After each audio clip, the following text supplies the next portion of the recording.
Hello and welcome. Today, we're going to try and make sense of this huge economic puzzle facing Turkey. It's a high-stakes game with a very deliberate strategy and a future that could honestly go in two completely different directions. So let's start with the question that's on pretty much everyone's mind, right? The dollar rate seems pretty stable, but when you go to the grocery store, when you pay your rent, when you fill up your car, prices are still climbing. This isn't just in your head, it's the reality for millions, and there's a very specific reason it's happening. All right, so let's dig into the hard data behind this feeling. The numbers, as you'll see, tell a really clear story about a conscious economic strategy that's playing out right now. What you're looking at here is really the heart of the matter. For the last couple of years, the red bar, that's your monthly inflation, has consistently, and I mean consistently, been way taller than the blue bar, which is the dollar's increase. Now, this gap, this isn't some accident. It's a deliberate policy choice to keep the dollar from rising as fast as everything else. And that leads us to the big idea behind this whole strategy. To really get what's going on, we've got to wrap our heads around this key economic term, real appreciation. I know, it sounds super complicated, but the idea behind it is actually pretty straightforward. So, put simply, real appreciation is what happens when prices in Turkish lira are rising much, much faster than the lira is losing value against the dollar. On paper, this actually makes the lira look stronger. Think about it. If your salary keeps up with inflation, but the dollar stays put, it feels like you can suddenly buy more with your money, at least when it comes to imported stuff. So why on earth would the government want this to happen? Well, this policy is basically a bitter pill. It's designed to fight the bigger disease, which is runaway inflation. By keeping the dollar low, you make imported things, especially crucial things like energy and raw materials, cheaper.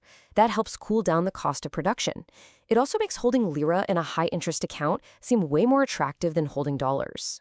And for companies that have massive debts in dollars, a stable exchange rate isn't just nice, it's a total lifeline.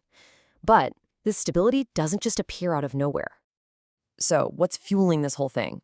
Well, it turns out this policy works like a giant magnet for a very specific kind of international money. This is the engine that keeps the system running. The secret sauce here is something called the carry trade. This is where foreign investors, what people often call hot money, pour into a country to take advantage of a golden combination: incredibly high interest rates and a stable, predictable exchange rate. Let me walk you through how this works. It's pretty wild. An investor from, say, London or New York brings in $1 million. They swap it for lira and park it in an account, earning a massive 50% interest. A year later, they've made a huge profit in lira. And as long as the exchange rate hasn't shot up, they can convert all that lira back to dollars and walk away with a massive profit. I mean, there are very few places in the world you can get a return like that. But, and this is a huge but, there is a catch. See, the thing about this hot money is that it's jumpy. It's not here for the long haul, to build factories or businesses. It's here for a quick, easy profit. The second these investors smell trouble, maybe some political instability, or a hint that the policy might change, they will pull their money out just as fast as they brought it in. And that massive risk brings us to the other side of the coin, the real cost of this strategy. Because while the policy is trying to cool down inflation, it's putting an incredible amount of pressure on the very parts of the economy that are supposed to be driving growth. And somebody always has to pay the price. So here's the fundamental trade-off, the big sacrifice being made here. In the war against inflation, the main casualties are the sectors that make their living in dollars and euros.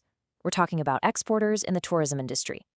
Just imagine you're an exporter. Your costs, wages for your workers, the energy for your factory, they're all going up with inflation, right? Maybe 50%. But the dollar you earn when you sell your product abroad is worth the same number of lira it was yesterday. Your profit margins are just getting crushed. In tourism, as Turkish prices skyrocket, a holiday here suddenly looks way more expensive for a tourist from Germany than a trip to Greece or Spain. And back home, local companies find it harder and harder to compete against imported goods that are now, relatively speaking, super cheap. And this isn't just theoretical. This quote, which went viral, perfectly sums up the problem. It basically says, for the price of one lahmacun in Bodrum, you can get a seafood dinner on a Greek island. That's the moment people realized just how much competitiveness was being lost. And look, these aren't just anecdotes. We're talking about real consequences. We are literally seeing major Turkish textile companies, pillars of the economy, shutting down production in Turkey and moving their factories and their jobs to places like Egypt, just because the costs are so much lower there. This isn't just about profits anymore. For many, it's about basic survival. So what happens when you get caught in this vice, squeezed by crazy high interest rates on one side and an overvalued currency on the other? Well, this is what happens. We've seen a dramatic spike in companies filing for bankruptcy protection, especially in the last year or so. The bitter pill is proving to be pretty toxic for a lot of businesses. So, this all leads us to the critical, multi-billion-dollar question. This balancing act, this policy, it can't last forever. So, what happens next? Is the economy steering toward a controlled soft landing, or are we just building up pressure for another painful currency shock? Everyone, and I mean everyone, agrees that this strategy is just a bridge. It's a way to get from today's high inflation chaos to a more stable future. But the whole question is whether we actually make it to the other side safely. And there are really only two ways this can play out. Okay, scenario 1. This is the soft landing that policymakers are hoping for. In this perfect world, inflation actually cools down, people start to believe that prices are going to stabilize, and then the central bank can slowly let the lira devalue just enough to keep things balanced. The economy stabilizes, that's the dream. But then there's scenario 2, the nightmare, the new currency shock. The hot money gets spooked by something and flees overnight. The central bank's reserves aren't enough to stop the bleeding, and the exchange rate, which has been held down like a compressed spring, suddenly snaps. It shoots up, and that triggers a whole new, vicious wave of inflation. And you have to understand all of this is playing out against a political clock. The plan seems to be to swallow this bitter pill through 2026.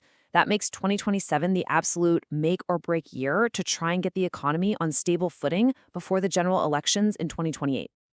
So really, the biggest test here isn't just economic, it's about political willpower. Can the government resist the massive temptation to hit the gas pedal too early? To lower interest rates and boost spending just to feel good and win some votes, before inflation is truly dead and buried.